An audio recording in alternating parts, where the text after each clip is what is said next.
used to that getting adopted, like to official. What I just signed the other day? Or the NPS? Yeah, just in my past, taking it all the way to council. Yes. Yeah, I mean, so, okay. Hello, everyone. I have 5 p.m. I'm glad everybody's visiting.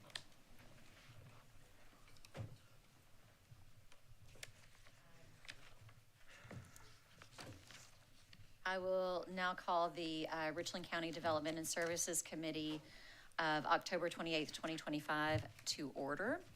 Ms. Carrillo, will you take the roll? Brenham, Here. Teratio, Here. Cooper, Here. English, Present. Newton. Here. We have a quorum. Thank you. And I don't usually chair this committee, but since Ms. Newton is traveling today for work, she has asked me to carry on in her stead. So I hope I do you proud, Ms. Newton. That will bring us to number 2, the approval of minutes. 2A is September 23rd, 2025. That can be found on pages 5 through 8 of our agenda packet. Is there a motion regarding the agenda? Move to approve. Second. Any discussion regarding the agenda? Hearing none, we will take the vote to approve the agenda, to approve the minutes. Brenham, Yes. Teratio, Yes? Cooper, Yes. English, Yes. Newton. Yes. Motion approved. Thank you. That brings us to item 3, the adoption of the agenda. We spoke about the agenda earlier. I don't think there are any staff recommendations for changes. Okay, seeing heads nodding no. Is there a motion regarding the agenda? Move to approve as printed. Second. Moved and seconded. Any further discussion? All right, we'll take the vote to adopt the agenda. Brenham, Yes. Teratio, Yes? Cooper, Yes. English, Yes. Newton. Yes. Motion approved. Thank you. That brings us to item 4, our items for discussion and action. 4A is the Department of Public Works, Jim Hamilton, LB Owens Airport Manual revisions. Those can be found on pages 9 through 38 of our packet. Would staff like to speak to this item? Yes, ma'am, Madam Chair. We have the General Manager of the airport represented on this evening, Mr. Peter Savalas. So if you would recognize him, we'd appreciate it. Mr. Savalas, you're recognized. And while you're coming down, I'll just say that as one of the liaisons to the airport, I have been through some of these discussions and know that the Airport Commission takes its work very seriously when it comes to these items. So, yeah, Mr. Savalas. Thank you very much. Good afternoon, Council. Peter Savalas, General Manager for the Jim Hamilton LB Owens Airport. I bring to you proposed changes for the airport manual. The manual has been previously approved by Council in 2024. But since then, we've had some changes to the way the airport is being administered and operated. And also going forward, for those changes to be relevant and effective, I propose to you new changes and items that need to be addressed that weren't previously addressed in the airport manual. I do see that Ms. Newton has a question. Thank you. And let me thank the staff for the presentation of the proposed changes. I know that it can be complicated to decide how to share information with council, and I appreciated the way the summary outlined all the changes. My only question was, in the legal recommendations, the attorney made some observations, and I just want to make sure that staff feels like those were sufficiently addressed, or that the changes were consistent and that legal was okay with these proposals.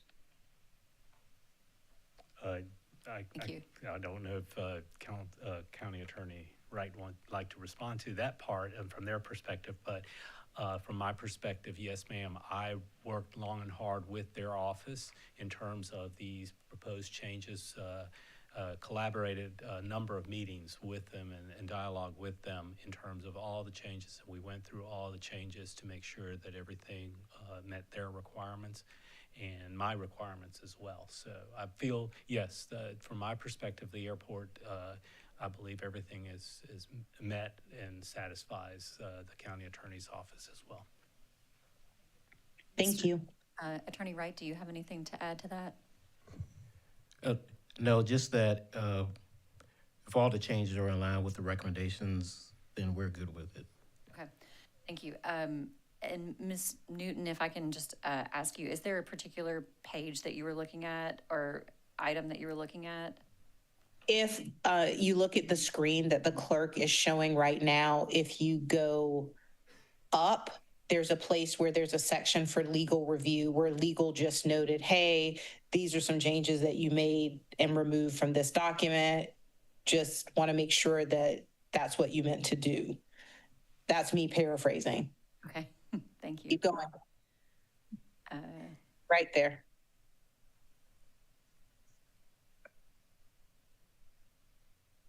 Got it. Okay, thank you. Anything further from the committee? Yes, Ms. Cooper. Thank you. So I too appreciate the summary of the changes. I think that as we, we vote on this and it moves to full council, I think it would be also helpful to show the revisions throughout the manual with the strike-throughs and making those changes, just so that they can be comparison. I'm thinking about some of my colleagues that enjoy seeing those red lines. Well, they would see a very colorful document. Yeah, so I know I know there were lots of changes, but it is still helpful to see the substance, because I think in this case, the commission really put forth a lot of work. Yes, ma'am. And I know the educated in me says red pens mean, usually you need more work to be done, but in this case, it shows the work that you all have done, and I think that's going to be quite eye-opening to many of us. Yes. Thank you. Thank you, ma'am. Anything further? Mr. Branham? Thank you. I just want to be sure from your perception of the changes, is there anything you would expect the users of the airport to find noteworthy and different? No, not necessarily. Not necessarily. Everything was done with that eye, so to speak, to look at how it affects the users. Notwithstanding, there's some verbiage, some additional language, if anything, that gives more guidance, if you will, to what can be done out there. Again, this document, this airport manual, is designed for guidance for the users, those that come to the airport. And I think we just basically are trying to clarify some of that and address specific topics that weren't previously addressed. Thank you. Anything further? I'll entertain a motion. Madam Chair? Yes. Move to approve the airport manual as presented in our briefing document. Second. Moved and seconded. Anything further? If not, we'll take the vote. Brenham, Yes. Teratio, Yes. Cooper, Yes. English, Yes. Newton. Yes. Motion approved. Thank you. Thank you. That will bring us to 4B. Also, a Jim Hamilton, LB Owens item from Department of Public Works. Chapter 3 Code of Ordinances Amendments can be found on pages 39 through 49 of our packet. So this would be an ordinance that we would need to forward to council as a first reading item, if so approved by the committee. Do staff want to address that item, or, sorry, I let you go before? Thank you, ma'am. Yes, again, this ordinance, and again, this is a very important part of this process, if you will, that I found that the two items are very much tied together, and in collaboration, especially with the county attorney's office, can't thank enough County Attorney Wright and his staff for helping me with this because they were very important and integral in this process and the content of these things to review and look at, make sure that it was correct. The two documents I feel are very much a part of each other. The one drives, the ordinance drives the manual that I mentioned earlier, that the manual is designed for the users. But the basis of the manual in some sense is the ordinance, what is in the ordinance. So we made sure when we read through the ordinance that it worked completely with the manual in conjunction, or I should say the other way around, the manual worked conjunction with and supported the ordinance. And so the basis, the root of this is the ordinance, and this is a very important part of the document and starts the process, if you will, of how we administer and operate the airport. Questions? Ms. Newton, I'm sort of anticipating, do you have the same question as the last item?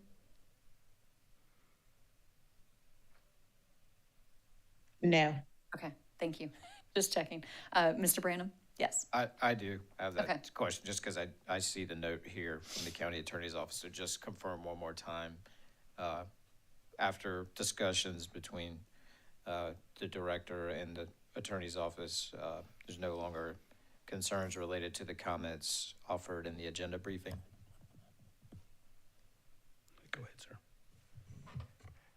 Yes, and I think it would benefit if you saw the red line version so you know what the changes were. But yes, with the changes, I think it's in line with the recommendations from the county attorney. Thank you. And yes, Ms. English. Excuse me. No, I'm like, follow this closely, but this means the operations move from private to the county. And I guess my questions would be the legality of this. Does this make the county now responsible or liable for those things that would be incurred? Let me clarify for you, Okay. Councilman English. The actual part that moves from the operator, private operator, to the county is the administration of the leases only. The part where they, as I like to say, touch the airplanes, fuel the airplanes, move the airplanes around, that still lies with the private operator in that part, that liability. But the only thing that's fully taken over is the benefit of the administration of the leases and managing the facilities, and that's totally 100% on me. But also the benefit of that to the county is that now we will receive 100% of the revenue. So I see right now, based on today's current lease rates, an increase of approximately $30,000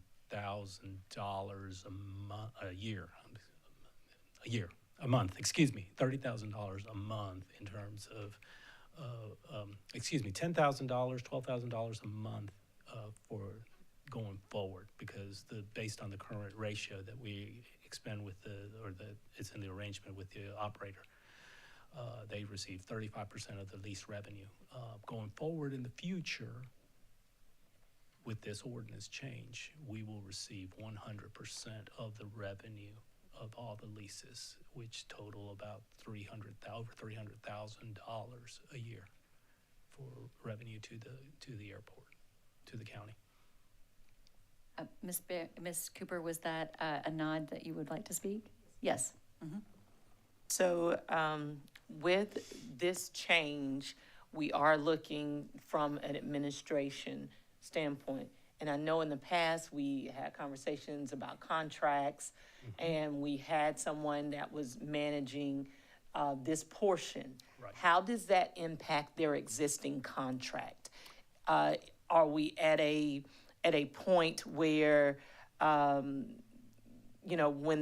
should this pass after, 3 votes in a public hearing and all the things that may have to take place with this? I'm assuming that's going to be the process. Where would we stand with the existing contract that we have? Well, the way I've presented the revisions, my request is for this ordinance to be effective 1 July.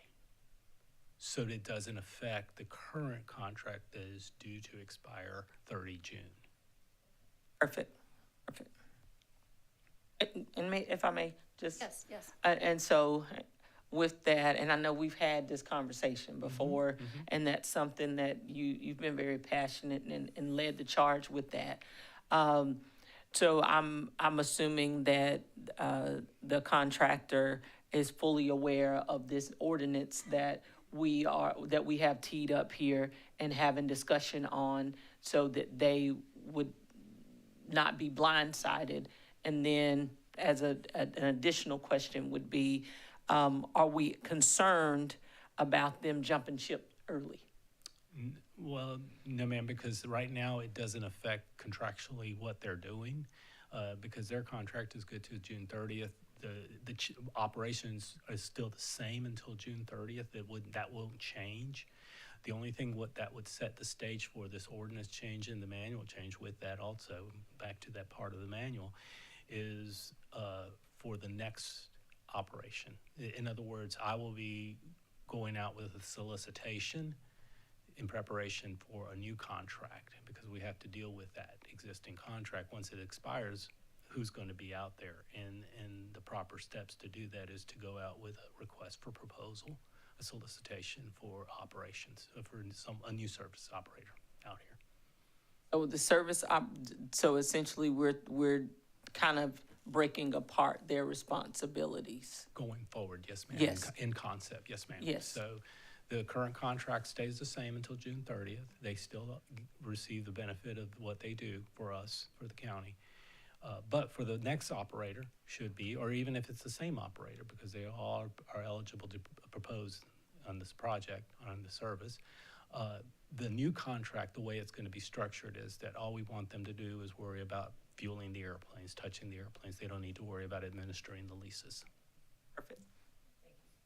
And I'll just say thank you for looking for opportunities for the airport to be more self-sufficient and for us to have a little more control of who's there. So appreciate that initiative. Thank you, ma'am. Anything further on this item? Yes. One last thing. I don't want to assume, but the attorney did allude to the red line document. Yes, So ma'am. if we could get that for this as well, that I would will be great. I will prepare that for the council's package. Thank you. Thank you. Okay, are we ready for a motion on this item?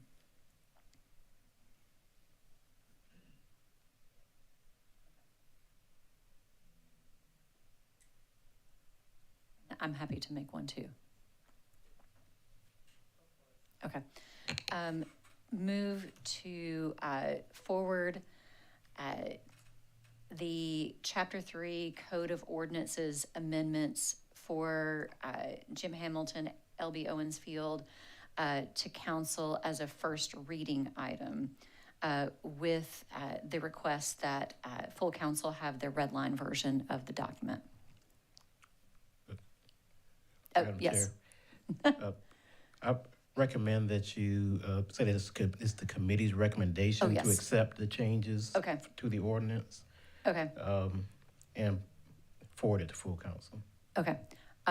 Then strike that, or that motion dies for lack of a second, and I'll do a substitute or a different motion. Move to forward this item to full council as the committee's recommendation to approve the amendments as presented And have first reading. and to have first reading. Thank you.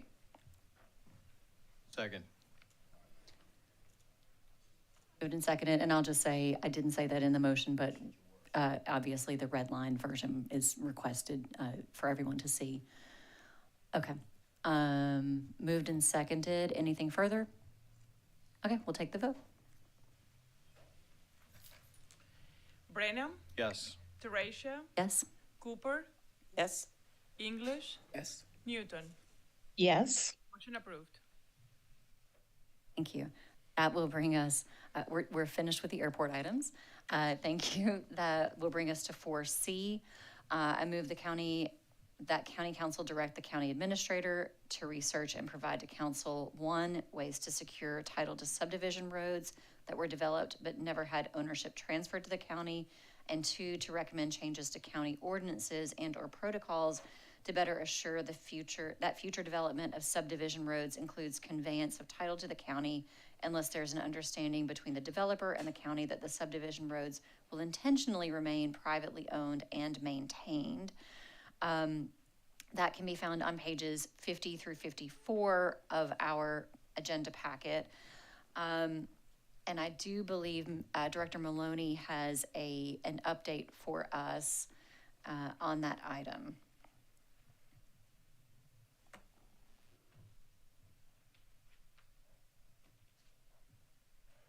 Director Maloney? Thank you, Madam Chair. We've been continuing the work on this with our new development staff and county engineering staff as far as bringing in or reviewing what needs to be done to bring in roads that were not deeded to the county as would be expected. So on page 52, 53 and 54, we have our status sheets. And certainly, you know, at time of writing this, there's changes. They're constantly bringing things into that green category where that can be done. So when you look at Alexander Point at the top of the list, it says under engineer. So that means it was inspected and it was found to meet county standards.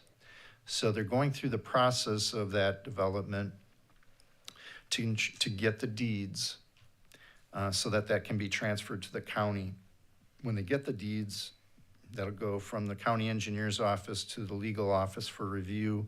County legal, once they have reviewed it, that the deed is proper, then it would go to the county administrator for bringing that in. So that's what the standard would be for new development, basically. These are new developments that hadn't completed that last step. And these are the last steps. Some of them are still, says close out under review. So if it has a note by it, that means they're looking at a couple of items before they can make the deed transfer.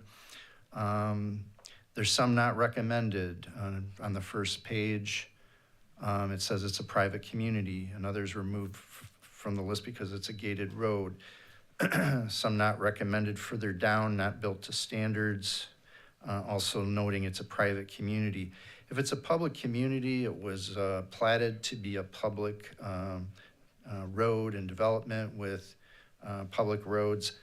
It's either going to typically be in that green category or orange or blue. And orange just means we're still investigating things to make the final determination between green and blue.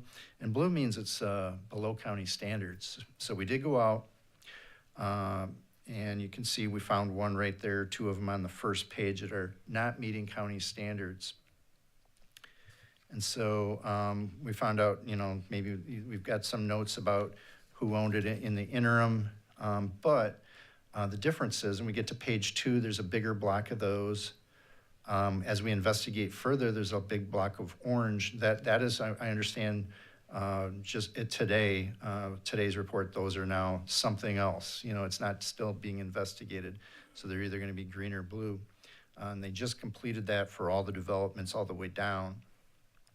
So if it's blue and it's below standards, that means we can't just follow the normal process. It didn't meet county standards. The only option or opportunity for that road to become a public road is to go to county council per chapter 21 of the county ordinance.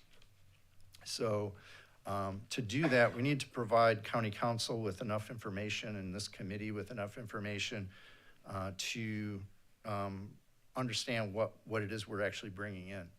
So we've started the estimating on those projects that are below county standards, and we anticipate having ourselves ready for a February DNS committee meeting on that. And there's also a cost component to it as well at some point, should they be heading into approval. So we would have to determine if that also requires an ANF committee meeting and then council approval because there is a dollar amount involved in bringing substandard roads into the county.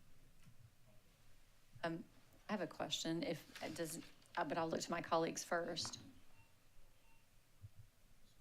Okay, so I guess my question about these below standards roads,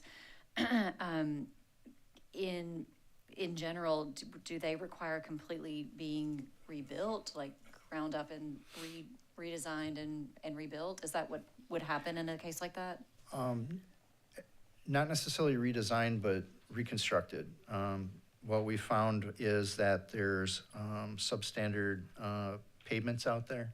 So when you look at substandard pavements, it's not maybe even just milling it and putting on a new asphalt. Sometimes it requires undercutting, and that's quite expensive. So those type of determinations are what we're trying to separate out and provide council with things that might have a lighter cost and heavier cost, so you'd understand what the total cost is and what developments are at those two different levels.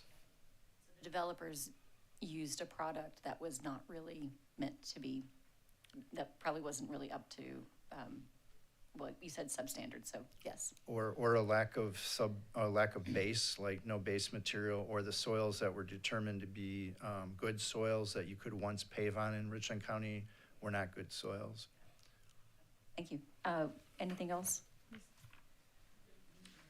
Oh, Ms. Newton. Thank you. And thank you, Mr. Maloney, for providing this updated list. A few questions. I feel like I read in the packet that even roads that currently meet county standards were going to incur costs. So first, did I read that correctly? And if I did, which costs are you referring to? Are you referring to just long-term maintenance costs of those being in our system? Or are there other more immediate costs that you were referring to? That's my first question. All the roads that we looked at here or that are on this list have not been maintained for some time. So even if they meet county standards, there's things that we will find like broken curb sections or potholes in the road, things like that may need to be repaired immediately.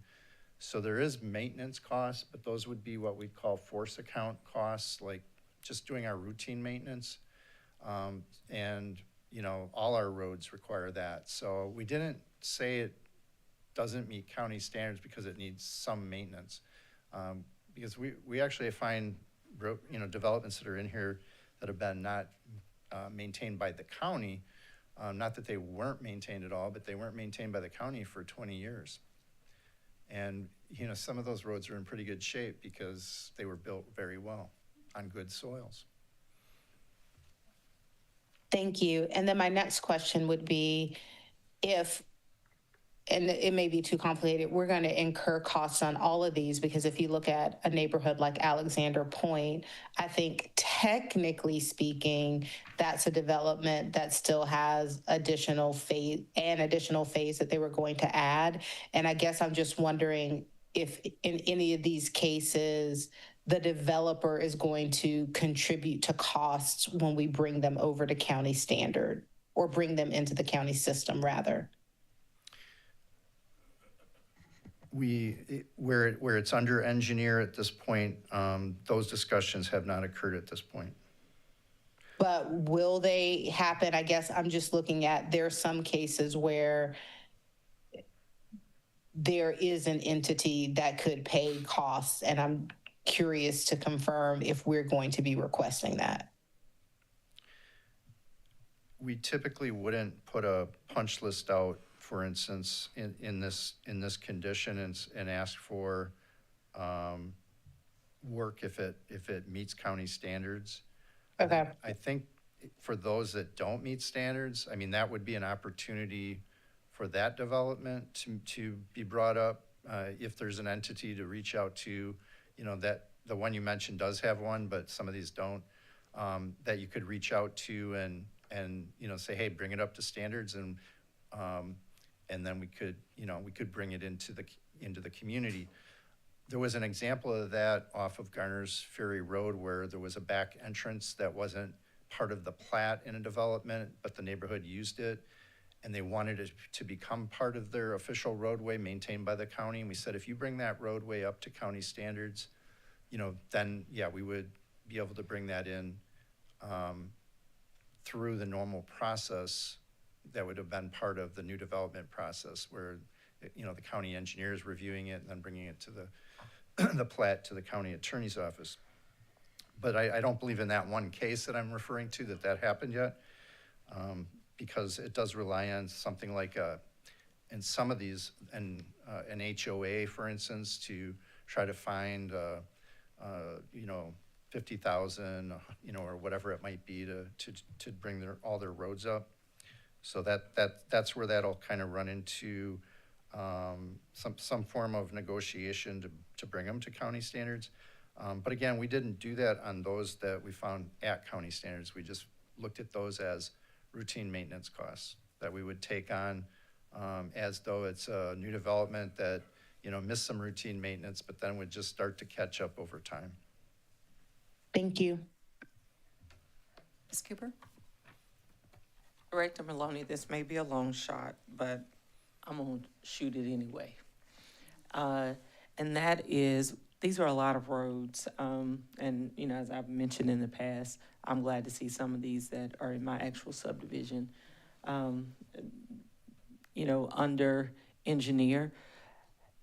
Is it possible that some of these roads could fall under penny tax projects per the $20 million per districts? I know it's a long shot, but I had to ask the question because these roads are in, some of these, I'll just speak for the ones in my subdivision, need lots of work. And there's no secret that we didn't budget for this. So we don't have necessarily the funds to take care of these items. And so I'm just wondering, or trying to be creative in getting this done. Is it a possibility? Yes, ma'am, I can explain a little more if you wish. Sure. So as far as the minimum that's spent in each council district, certainly it could be a part of that, but wouldn't necessarily have to be that. The county council has provided a more thorough fund for resurfacing roads in the continuation of the penny that can allow for more of a subdivision approach versus just the worst road in the subdivision approach. And having said that, it would be put into the normal pavement condition index system that we have with all the roads that are already in the county. So I couldn't say when that would be. In one of my first jobs at Richland County was taking in 93 roads like this. And county council asked, didn't ask, the requirement was that that we wouldn't do any capital work for 2 years after we bring them in. And it worked out that way naturally because we were having to evaluate the roads and put them into the role of the resurfacing program. And, if one would happen immediately, that would have been a surprise, because there's a lot of roads out there that probably have larger pavement problems than just these roads, because these actually came out of new development, and there's a lot of roads that go back further. So whatever the council or committee recommends that we do to on how we bring these in could be part of, a motion on how we bring them in. But the certain way that we would do it, the way we're, using the county ordinance already, is to use get them evaluated for their pavement condition and then put them into the system with all the other roads. Perfect. Okay. Thank you so much. Yes, ma'am. Thank you, Ms. Cooper. Ms. English, I think, barely beat out Mr. Branham. Thank you.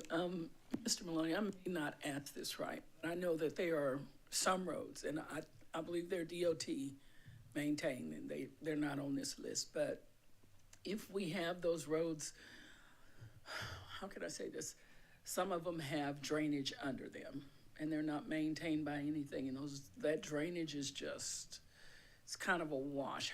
Where does the county stand on things like that, such as being able to fix it, knowing it belongs here, but nobody's taking ownership of it? How do we come in and do that? Is your question related to these? Yeah. With that example? Yes, sir. Yes, ma'am. So I use the word roads pretty high order. There's storm sewers involved in these, curb and gutters and sidewalks. So it's the right of way. And so when I say it's substandard, generally it's the road, but there were punch list items and things where somebody may not have poured flow lines in the storm manholes that help facilitate the movement of stormwater. Those are all items that we have in the details of these. So there are stormwater punch list items, if you will, that would have remained. But for the most part, and for the most expense, the asphalt roadway is the biggest thing that kind of really tells us if it's meeting standards or not. Mr. Branham? Thank you. For anybody who's coming into this discussion for the first time, just a reminder that by and large, we're having the conversation because developers left residents in the lurch. There's, as Director Maloney has outlined, there's some subdivisions that have been identified that were intended to be private, 10 so far out of the 97. All the other ones, I think there's questions. There's questions about what happened with the developers. So if anybody who's listening to this and is thinking about their road and wondering what's going on, my road's on this list, the county didn't leave you in the lurch. The developers left you high and dry. And what we're trying to do right now, as your elected officials, is remedy the situation. Negligence, if you will, maybe in some cases. Regardless, for whatever reason, it didn't happen in the past. We're sitting here in the present as Richland County Council looking at roads in the unincorporated county saying, we want to help the residents of those subdivisions. And we understand too that residents of these subdivisions would not have understood when they moved into these neighborhoods that the roads were not prepared properly and not turned over in appropriate condition to the county. But that's what did happen. And so Director Maloney and his staff has worked to identify these roads in these subdivisions. We are grateful for that work. It's important work. And in as much as Director Maloney said, he's already done a lot of work to bring in many roads into the system. There's obviously many more that we're needing to look at. We're really trying hard to clean this up and fix the problems so that this is greatly minimized going forward as new developments take place. So that's just a reminder of why we are here having this conversation right now. And I am hopeful that the county will, within its rights, be as aggressive as they need to be with developers that still exist so that we can pursue the appropriate expenditures and investments from them that they were committed to do in the first place but failed to do. They have fallen short of their commitments. So I'm glad that the county's paying good attention to this, and it's going to be a big investment for the county in whatever case they have to now spend money that a developer was supposed to spend to get these roads to where they should be. And some of these have been sitting, but we want to fix it. We want to take care of this because the county cannot touch these roads until they are legally conveyed in at the appropriate standard for the county, for the county's ownership. So that's the goal. That's what we're trying to do with all of this work.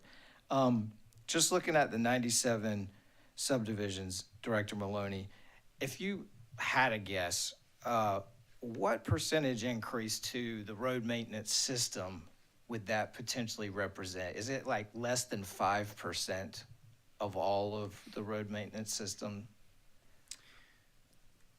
It's about right there. So this looks like 26 miles, this list, and we're at about 560. Our mileage is currently 560 miles of paved road.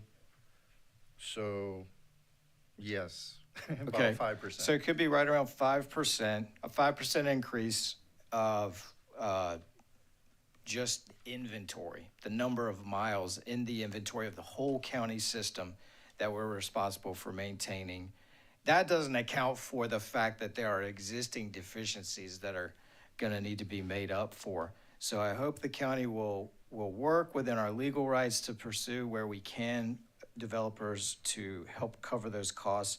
Otherwise, I'm glad to hear that there's penny tax money coming up maybe in a year or so under the second iteration of the penny tax to help us fund some of that stuff. But otherwise, I think it's a fair point that is included here in our project update, that it's been 9 years since the road maintenance fee has been increased. And we know we experienced quite a bit of inflation since 2006, and it's currently $20. So I think that's definitely something that we as a committee should consider. If it's not left to just A&F only, that we can recommend, if nothing else, that council should look at increasing the road maintenance fee in light of the inflation, but also in light of the work that we're trying to do to bring these files and these roads into the system. And I heard you earlier, Director Maloney, reference the fact that you felt like staff would be prepared with a full report by February. So potentially, that sounds like we might could just go ahead and make a motion to defer this matter to the February DNS committee meeting. But I want to just pause here for the committee. Mr. Branham, I did get a chance to speak with Director Maloney before this, and even if this does not come up for an action item before February, I believe that there's opportunity to give us some updates in this committee as the months go by. So if that's okay with you, I would be interested in continuing to see the progress. That works for me if it works for the committee. I just know we were kind of tired of seeing certain things sit on the agenda where we weren't ready to take action. Got it. Thank you. Anything further? And I'll just say thank you, Mr. Branham. I appreciate hearing that from you. And I think a lot of times we forget sort of how these things came to be on our agendas. And even from years past, you know, this was when Director Maloney refers to some roads not being maintained for 20 years. If you go back 20 years, that was in the pre-2008 boom. And so we saw a lot of developers go out of business and disappear not to be found. So that's how part of how we found ourselves in this situation. So thank you for that. I don't believe action will be taken on this item tonight. And thank you, Director Maloney. So that will bring us to 4D, just looking at time. Okay. 4D, move to direct the county administrator to commission an analysis of the county's residential development permitting processes and standards related to noise, flooding, air pollution, and other environmental impacts in order to ensure that the county has adopted and is following the most current industry best practices to reduce negative environmental impacts. This may include recommendations for improving and enhancing the county's land development code, land development design manual, comprehensive plan, zoning map, and related documents. Excuse me, that's on pages 55 and 56. Is there a staff update on that item?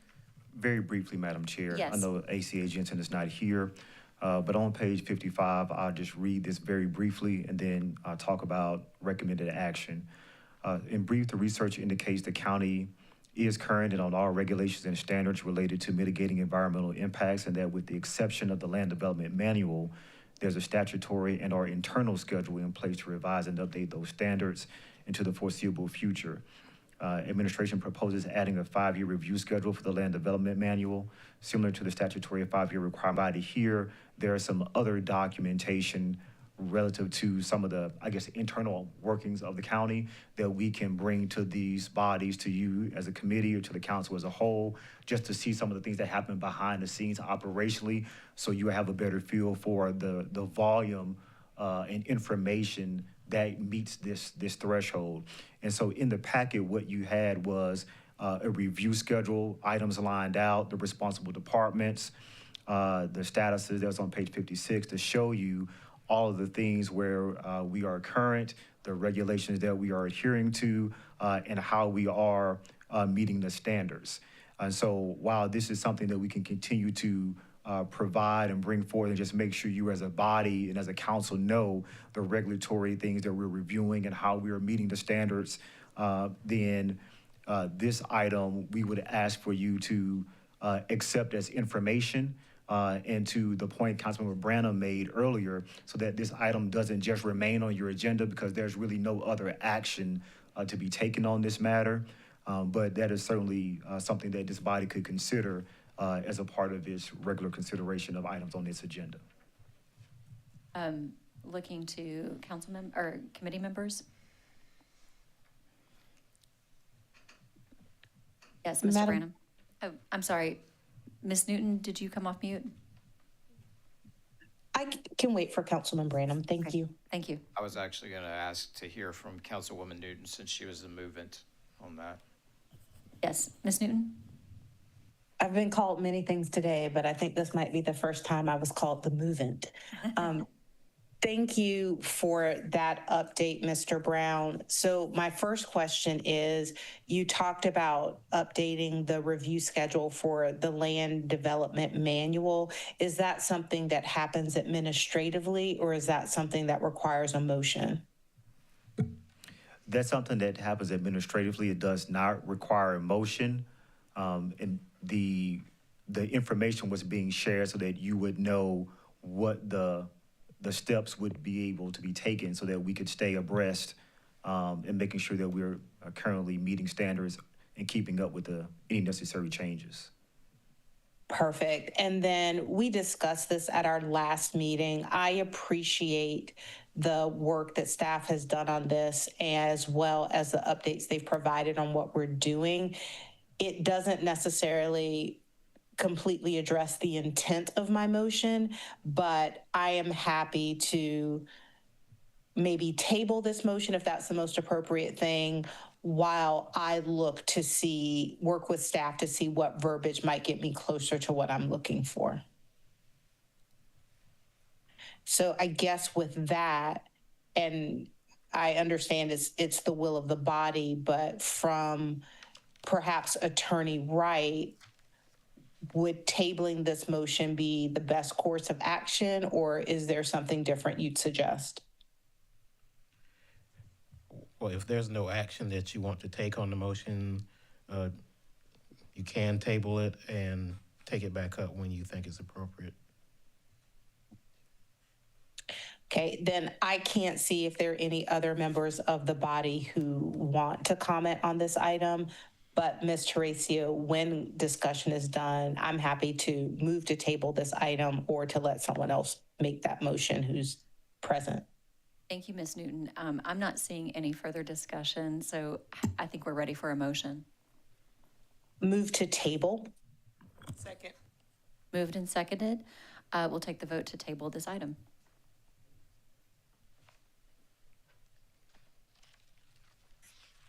Branham, Yes. Teratio, Yes? Cooper, Yes. English, Yes. Newton. Yes. Motion approved. Great, thank you. That brings us to item 5, items pending analysis, no action required. 5A is I move that the county consider developing a neighborhood master plan that establishes policies and goals related to preservation and development in the Ballantyne community with the goal to preserve and promote the desired character of the community while also conserving and protecting the waters and watershed of Lake Murray. I'll look to, I guess, Mr. Branham, do you want to speak to that item? Thanks. Yes, just briefly, so last meeting, we had a great conversation and made a recommendation to full council to modify the MU2 zoning district to help accomplish, which would help accomplish some of the objectives I have in that area in the immediate term. I still would like to see a neighborhood master plan adopted so that there is an underlying policy that would support the continued development and direction of that area. But my understanding is that staff would need to hire a consultant to draft a neighborhood master plan. Is that right, Mr. Brown? Yes, sir, that is correct. Okay. And is it also the case, is my understanding, that there's not currently funds budgeted to prepare such a plan? Is that right? Not in this fiscal year, Mr. Brown. Okay. So so it sounds like I need to seek that budgeted item in the next fiscal year. Mr. Brown, do you have a recommendation of what I ought to do from here between now and when we get to budget season next year? So I think by you verbalizing that is your intent or your desire for staff to prepare for a master plan to be developed and to prepare a budget that would support that. I think you make that known. I know I just said it, but make that known, and then we will prepare for that, and then you could submit that as a part of any budget motions that you have, or we can just go through the budget process, Mr. Branham. Okay. Just asking, would it be prudent for this to be deferred until? No. Okay. Okay, great. Just asking the question. Okay. Thank you. That was for just analysis and no action required. That will bring us to item 6. I can see my other colleagues coming in ready for their next meeting. Move to adjourn. Second, Madam Clerk. Brenham, Yes. Teratio, Yes. Cooper, Yes. English, Yes. Newton. Yes? Motion approved. Thank you very much.